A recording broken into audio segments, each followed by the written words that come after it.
soldering. So, for today's video, ang ipapakita namin sa inyo ay flux cord, lead-free solder wire. So, ito siya guys.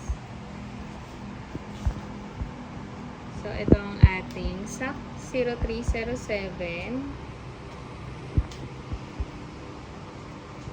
0.6 mm. So, guys, 500 grams din siya. So, ayan yung mga specs niya.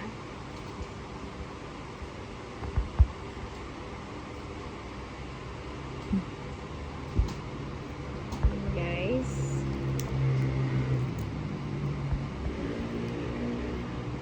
So, ang tin niya ay 99%. Tapos, ang kanyang silver, Ag, 0.3%. So, ang copper naman niya ay 0.7%. So, yan ang ating soldering do, SAC 0307, 0.6, 500 grams. So, guys, available din to sa aming shop. So, guys, what is the use of soldering do, SAC 0307? Soldering do, SAC 0307 solder wire is a lead-free solder wire widely used for electronic soldering and PCB work. What it is used for? Main uses: soldering electronic components, resistors, capacitors, and ICs. PCB assembly and repair. Wire-to-board and connector soldering. General electrical connection. It is commonly used in number 1, DIY electronics projects. Number 2, appliance repair. Number 3, industrial electronics manufacturing. SAC 0307 is designed for manual soldering iron, and also works in wave, reflow, and SMT processes. Why SAC 0307 is used? Alloy composition: tin SN 99%, silver Ag 0.3%, ang copper niya ay C 0.7%.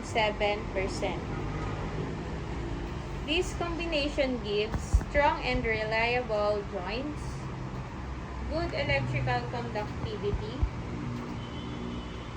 better durability than simple tin copper solder. Performance: melting point niya ay 217 to 227 degrees Celsius. Good wetting, flows easily onto metal. Low defect rate, less bridging and oxidation. Key advantages: lead-free, RoHS compliant, safer and eco-friendly. Strong joints, good for long-term reliability. Cost-effective. Uses less silver than SAC 305, but similar works with many flux types and soldering methods. Simple explanation: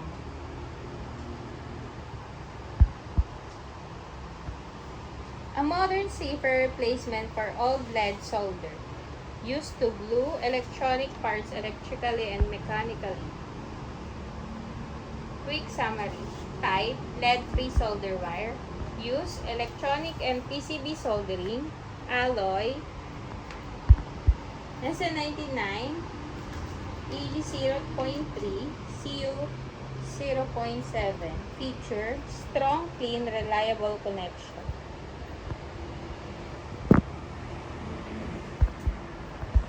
So, ayun lang guys. Ito ang ating soldering do, SAC 0307. 0.6 mm,